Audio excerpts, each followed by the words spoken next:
Yo, welcome back。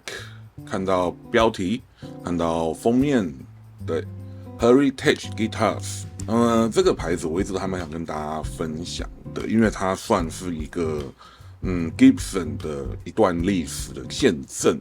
那这个 Gibson 的这一段历史呢，我有在 Firebird 那一篇讲过。那我不确定 Firebird 会先上还是这一篇会先上。那总之，如果到时候 Firebird 比较晚上的话，还请你们期待一下。如果 Firebird 先上的话，我会建议先去看那一篇。在 Heritage 这个部分，我们就先讲讲他们的地址。是卡拉马祖的225 Parsons Street， 这个就是帕森街225号的意思。那总之，它在当地其实算是一个蛮有历史性的地标。为什么说它是历史性？因为它从1917年就开始作为 Gibson 的生产基地，然后一直到了1984年。那总之就是它是一个当地非常著名的地标，然后也算是一个文化中心的感觉，在卡拉马祖那个地方的话。那 Gibson 其实在那段历史上面，就是它被 Nolan 这个公司所控股。你就把它想成就是 CBS 之于 Fender， 那 Nolan 就是之于 Gibson， 那所以呢，配上当地就是密西根卡拉马祖这边的蓝领工会，他们崛起，要求更好的福利跟更好的薪资待遇，那没办法瞧。然后后来又觉得，用80年代那个时候的背景来看，卡拉马祖这个工厂有点太小了，然后设备也是需要紧急的去更新它。那与其这样子，不如就看看有没有什么好的地方可以搬走。那后来呢，就是 Nashville 那边，它提供大型企业入驻，会有税金的优惠跟土地收购的优势价格。所以你就看到现在的 Gibson 是在 Nashville 那边开始发展，也变成了 Nashville 现在一个蛮著名而且也很重要的一个音乐地标。对 Gibson 其实本身的威力还是在那个地方的，很厉害。原本还留在卡拉马祖的人，你说我要随公司搬过去吗？好像也不太对。就是这个好像没有吸引力啊。那既然原本的工厂啊设备都还在，那最后就是有几个关键的制型师决定把这个工厂就是把它租赁下来。对，这边租赁是租赁。这后面的故事我们可以继续提到。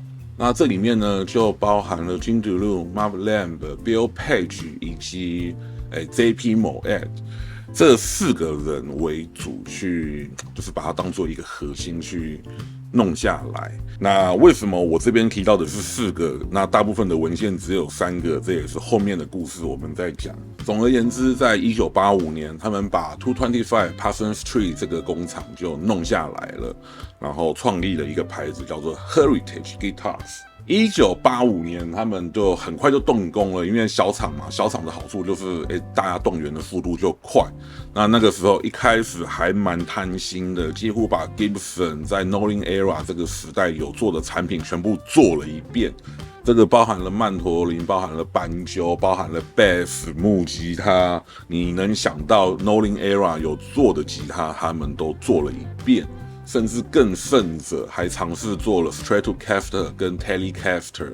对，然后他们在这个阶段其实也花了不少钱，就是他们在各大吉他媒体，那个时候的媒体不外乎就杂志，然后去投广告，还请了卡拉马祖时代的 marketing Zafro 来当他们的 marketing， 然后就是力图说在最短的时间内营造最大的曝光量。就是把行销想得太美好了，对，因为你要知道，就是一个大公司的 marketing 跟小公司的 marketing 是不同力度的，就是要去经营的。然后这些广告里面其实都是疯狂的擦边，因为大概除了Nashville 跟卡拉马祖的人会知道 Gibson 的这段故事之外，那以当时的媒体的量能，应该是很少人会知道 Gibson 搬厂了，所以他打了这些擦边，其实会多少有那么一点点像 Gibson Copy 这种感觉吧。他们只能不断强调他们来自卡拉马祖，然后来自225 Parsons Street 这样子的不断的宣传，但是效果其实真的是偏差啦。那个时候 Heritage 的行销有多强？其实你们一定认识一个吉他手，然后他的 Gibson 的每一支复刻现在都爆干贵，而且你们绝对认识他，还出现在他的专辑封面上 ，Gary Moore。对，他的行销力道到了这种程度，但依然没办法在市场激起水花。对，一样讲回来，当年的资讯程度跟产品的特性，然后当然大小品牌本身的销售力度跟方法本来就要有所不同。然后基本上到了90年代 ，Heritage 就整个是属于比较消沉的模式。那时间要一路拉到2015-16，15-16就是指这个厂已经创办了30年，然后刚刚前面讲过，他们这个厂是租来的，那这个建物或者说土地的主人叫做 Plaza Core Realty Advisor， 那他们就选择收购了 Heritage， 那收购也还好。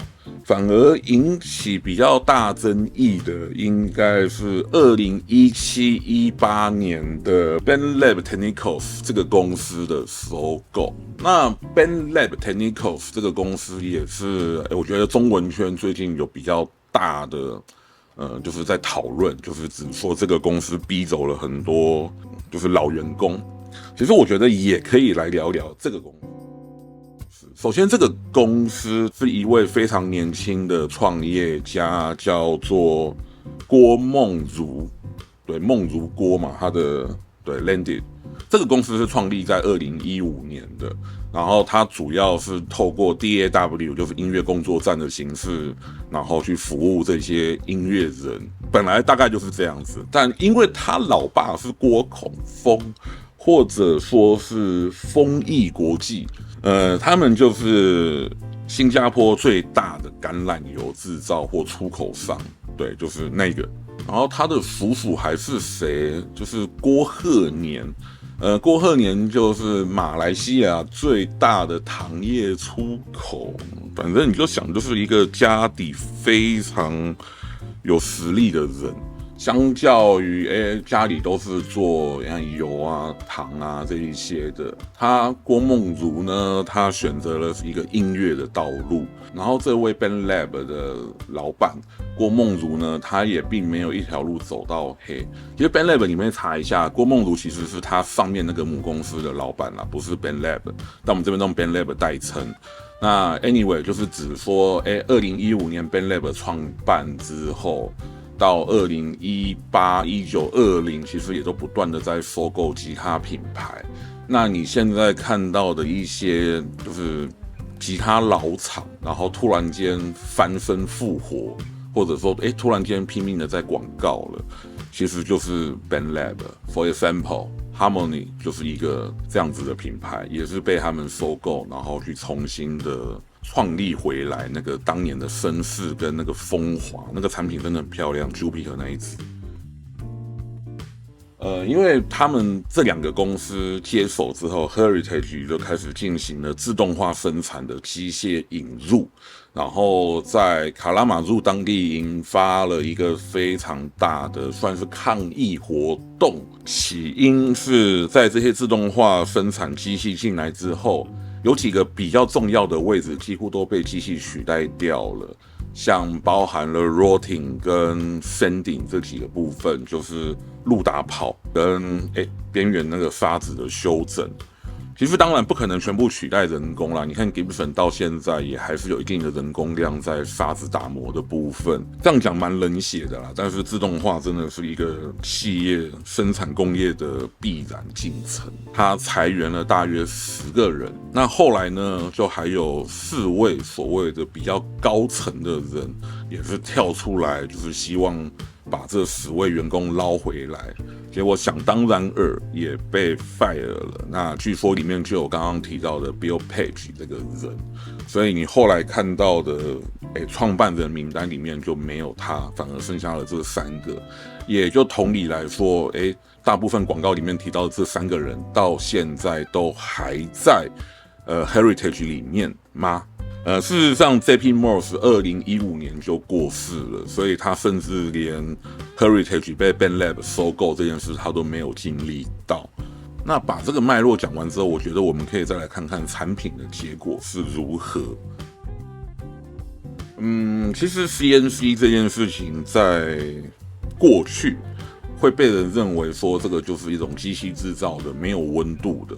可是，一旦资讯开始大量的流通传播之后，开始非常多人认识到，他们心目中所谓的手工，充其量不过是 CNC 制造的过程中的其中一段，仅此。你看，哪怕我们去参访了 ESP。它也还是有 CNC 的环节，它选择的是把 CNC 的成分降到了比较基本的部分。那你用大量的人工，就会造成2个结果：一个是你的员工都是超级训练有素的，每一只出来的品质都稳稳当当的；第2个路线就是我想要降低 CNC 的使用量，然后结果每个都用手在敲，那个产品我不认为它会比纯 CNC 的来得好。Heritage 遇到的事情，其实也就真的就是所谓的传统企业遇到了现代化，中间会产生的必然。那14位离职员工最后都有得到一定的资遣费，那当然也有人是拒绝领这笔资遣费的。但目前到了2025年的现代，也没有更多后续了啊。Heritage 也确实是出现在了我们的桌上。为什么我会说好不容易出现在我们桌上？因为你要知道，在2018、2020以前，其实你要买一只 Heritage 真的是很麻烦的。台湾海国是2017、18年就跟 Heritage 签约了。那因为他们其实换了自动化之后，供应量还是蛮小的，加上那个时候也是还在整顿嘛，17、18。然后19可能开始比较 OK 一点点。那台湾的第一批 Heritage 其实在2020年就进来的，就是你们眼前看到这一支。那听到2020就会知道发生什么事了嘛，是吧？2015的现在呢，就是我们彻底解封之后2年，台湾的 Heritage 才开始有比较好的供应量。那这些产品就是你现在去海国的新门市、晋江门市都可以试到。那我们这一把是2020年的一般版，然后它晋江据说是摆到了 Custom Shop 最顶规的什么 Golden Eagle， 我还没有确定型号。对，然后你们都可以去玩，我真的其实蛮推的。那如果说你还是很想要买所谓的手工的 Heritage， 其实你可以去看看他们 Custom Shop 的版本。这边再讲一个比较可能中文圈的观众都不会去查到的一个资料，就是里面有一段是提到了说，这里面离职的很多员工，其实他们都是 train under MapLab。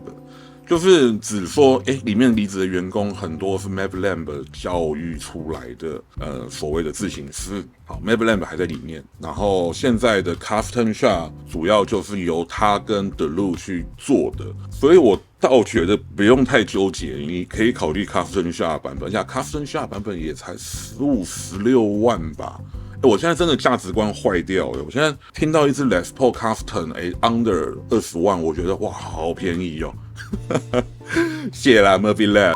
好，那我们的整个历史大概就讲到这边，接着我们来拆开，我们来看看所谓的 Heritage 里面到底有什么东西。OK，let's move on。好，我们现在弦先松掉，我们先简单的看一下它的 bridge。其实它做的是锁定式的，这边的 tailpiece 这边有一颗锁定的螺丝，然后这个呢，它也做得很像那个 Faber 的，就是上下对锁的方式，所以它的 saddle 在，你看它不会任何的摇晃。你现在要我讲有没有？我会偷偷的想要把眼睛装回来。眼睛是指这个 switch， 可能我从小对那个眼睛有一种独特的癖好吧，就是我看到这个眼睛就会觉得它是 Gibson， 一旦没有就会觉得怪怪。然后它这个螺牙，它也是这种，就是我说长得比较不像 Gibson 的螺牙，但因为它不是 Gibson， 所以我可能可以原谅它。所谓长得像 Gibson 的螺牙，指的就是这样子，它是一个凹进去的帽子。对，这样子跟这个很明显的一个差别吧。我们待会来试试看能不能交换。bridge 的部分，我们先把它拆掉。我觉得蛮不错的地方是它这个牙是公规的，哇，很轻，很轻，这个没意外绝对是铝的，这绝对是铝的。它很有趣，它的飞豆把这个是铝的，然后这个是重的，这个会是黄铜吗？很有趣哦。我看一下官网资料好了，我拍到现在都还没有看官网。5 minutes later， 好，太好了，官网没有写，官网只有写它是锁定式的上下旋枕。天哪！好，我们现在先把它都先拆下来，因为这一支其实我是要做一个小幅度的翻新啦。接着我们来看一下护板，下来之后，你有觉得很像 Les Paul 吗？我们拿一片 Les Paul 的护板来看看。看到这片护板，应该想得到是什么琴的吧？看哦，可以哦，它是可以合 Les Paul 的护板的，所以这样子就很 Gibson 了吧？不过我身边还蛮多朋友很喜欢，它原本这片护板，觉得它造型比较有趣。可能 Les Paul 大家都看腻了吧？我这边对比一下，整体来看可以看到 Heritage 的比较短，然后这边长了一个角嘛，对，所以就有点不一样。Les Paul 的整个延伸到比较下面，很多人可能看的比较喜欢。那我一些朋友觉得它长得比较精简，然后有顺着这些线条做设计，还蛮好看的。对，比较新鲜啦，我相信。好，那接着我们把电路室打开。OK， 拾音器槽打开了，可以看到它这个槽其实还蛮有趣的哦。它这个槽会让我想到的是 Gibson 在卡拉马入那个时期或更早之前的 P90 的挖法，就是它是一个上下堆叠层的一个做法。然后它这一根龙根它是短的，它停到了这边。那我觉得整体挖的就是很干净，而且刀片真的是很利落。这边可以看到我有轻微的毛，但完全可以接受。对，而且它的挖法很酷。我先把一颗先固定起来，这待会拾音器我都要拆掉。你可以看到它这个像那个千层蛋糕一样，一层一层下去。对，它代表的是它的刀跑得很短，它就是薄薄一层吧。我看一下大概是几公分。它一层大约是0.5公分，其实是英寸单位的1/32。对，然后去一层一层往下跑，等于你用0.5去看的话，它用一层一层这样子0.5跑到了2.8公分的深度，很慢这样子跑到底要跑多久？蛮有趣的，这个比较像手工的感觉。对，手工其实有时候怕也产生不必要的误差，然后就会这样子慢慢的跑下去。哇，这个拾音器框裂掉了，这不是我造成的。好，我们来看电路室。它这个盖子跟 Gibson 不太一样，我指的是它的挖法。它除了 Switch 的盖子不一样之外，其实这块有点不太一样。乍看是一样的。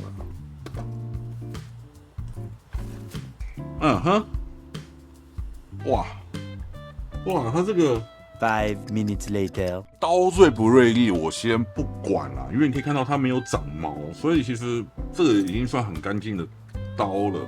身为观众的你们也可以作为一个记忆跟资料的载体，你们可以好好的先记住这种做法，以后有机会我们玩到70年代的 Gibson， 我们再来看一次这个东西。也真的是蛮有那种瞬间让我打回那个记忆的感觉。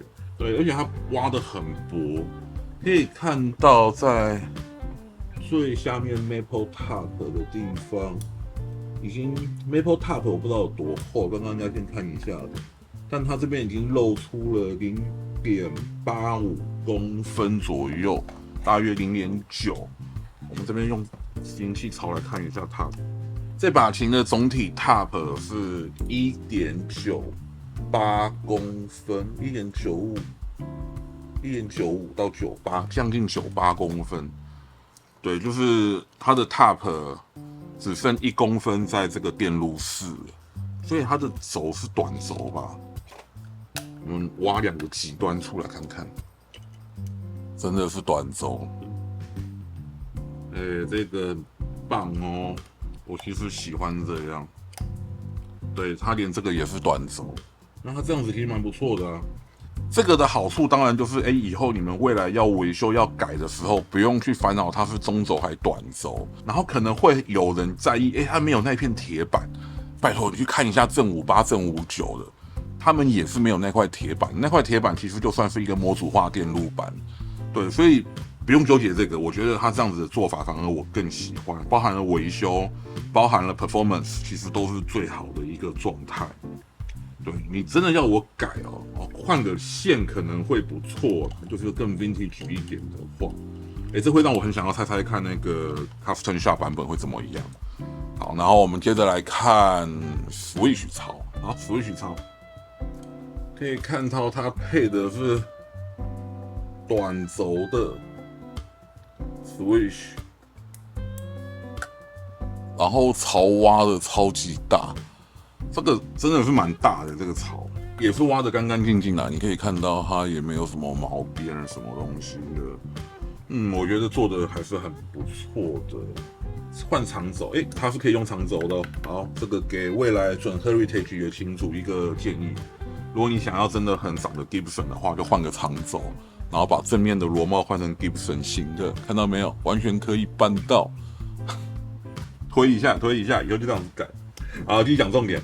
就是 Gibson 他们那种长轴啊，或者是说它那个线槽比较圆，然后是一个短短的，就因为它的那个线是要顺下再上来到 Switch 身上的。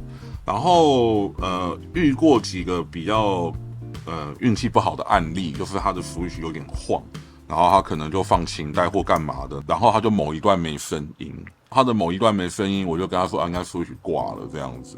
就一打开是它的线被扯断，因为它的线已经不是一个很自然的一个表现状态了，所以就会变成那样子。对，但大部分其实还是簧片压坏掉的案例比较多，只是刚好有遇到这种，就是它是 Switch 再转了一下，然后就把它拉断了。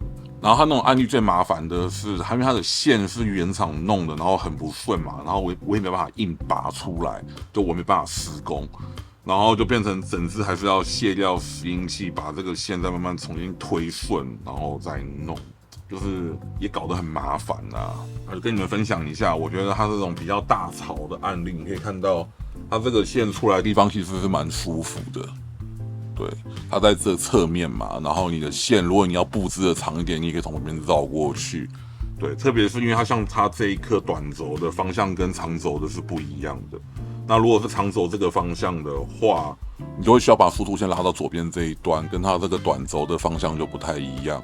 对，那也跟你们继续分享一下，我觉得这一点是 Heritage 我觉得蛮不错的地方。缺点就是背后看起来真的很怪。好，那我先把拾音器卸下来，再继续跟你们分享细节。我们把拾音器都卸下来了，可变电阻也移到了电路室里面，现在就剩这个头。好，那待会就全身抛光。在那之前，我们可以先来看一下这支琴整个给人的感觉。其实它在这个地方，它略与Les Paul 有点不一样，它比较钝，然后比较外开一点点。整体来讲也是看起来不错啦，因为大部分会致敬 Les Paul 的款式的吉他，大概也是这一块跟这一块去搞事。那我个人最不能接受的是这一块搞事啦，那 Heritage 这一边的感觉就 OK。然后琴头的部分是 Heritage 最常被人拿出来讲的，就是觉得它的头很丑。对我来讲，因为有 Gary Moore 那张照片的影响，我自己觉得这个头超屌、超帅的。特别是如果 Gibson 那是王冠的话，这个何尝也不是一种王冠，对不对？这更像我们一般用手画的漫画王冠的形状，抽吗？然后再加上它的三条弦，这边一半的三条弦，其实它都是一个对称向内走的路线，所以你不存在所谓的 R9 的那一种，就是25弦撞到16弦的问题，也不会有那种3、4弦因为开角过大，然后给上弦枕不必要的摩擦，导致容易走音的问题。对，它这个的方案其实就做得很不错，就是介于一种皇冠的元素也存在，然后整体的功能性又有，然后造型看起来又够独一无二，这一点我真的是很喜欢 Heritage 的一个头的原因。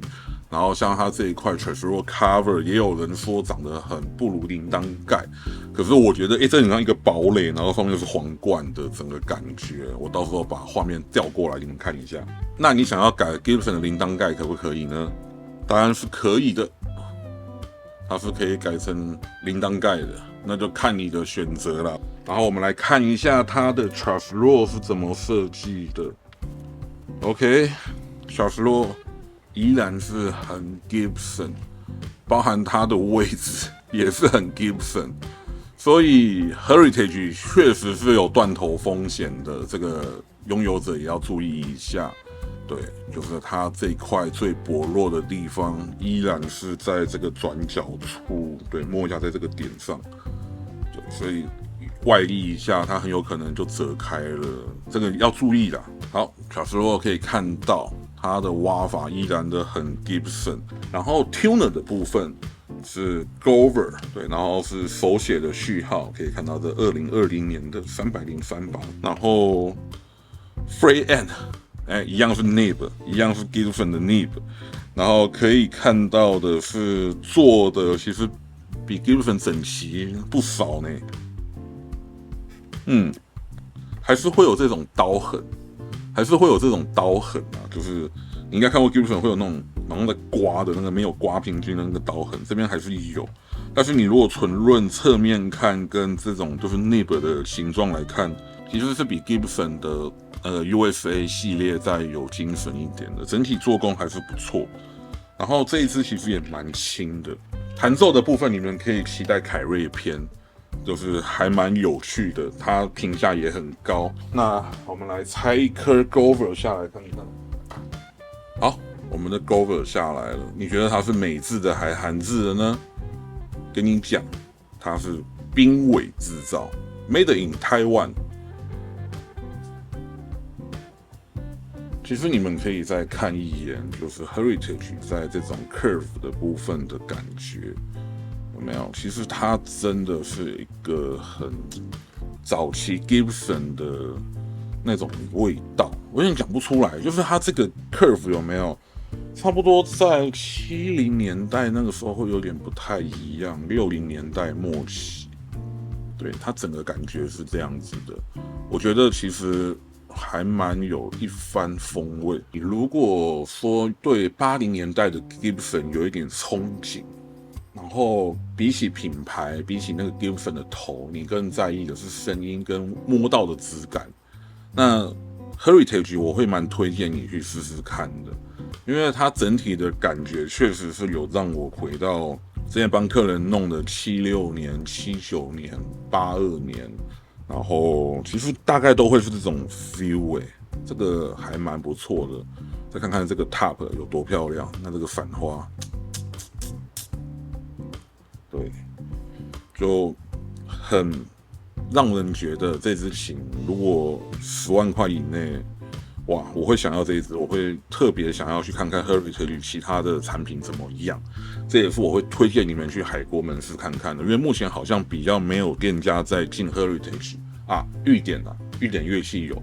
好了，那这部影片就到这边。这个是 Heritage H150 的拆解报告。那关于这个案子呢，其实不外乎都是翻新。那翻新的部分就不用了啦，待会就整个打蜡，然后整个金线稍微抛光，很难抛到跟新的一样，但是就尽量还原。那老实讲，这是一个很吃力不讨好的工作，但为了要拍这部影片跟凯瑞篇，所以才会借。那凯瑞篇的状态下是这支琴在刚刚还没有换弦，然后整个水挺都不对的状况下，他也玩得很开心。好了，那这部影片就真的到这边了。如果看的还喜欢的话，欢迎点个赞，分个享给你朋友。那也当然更欢迎在下面留言讨论关于 Heritage 这个牌子，你有什么想法？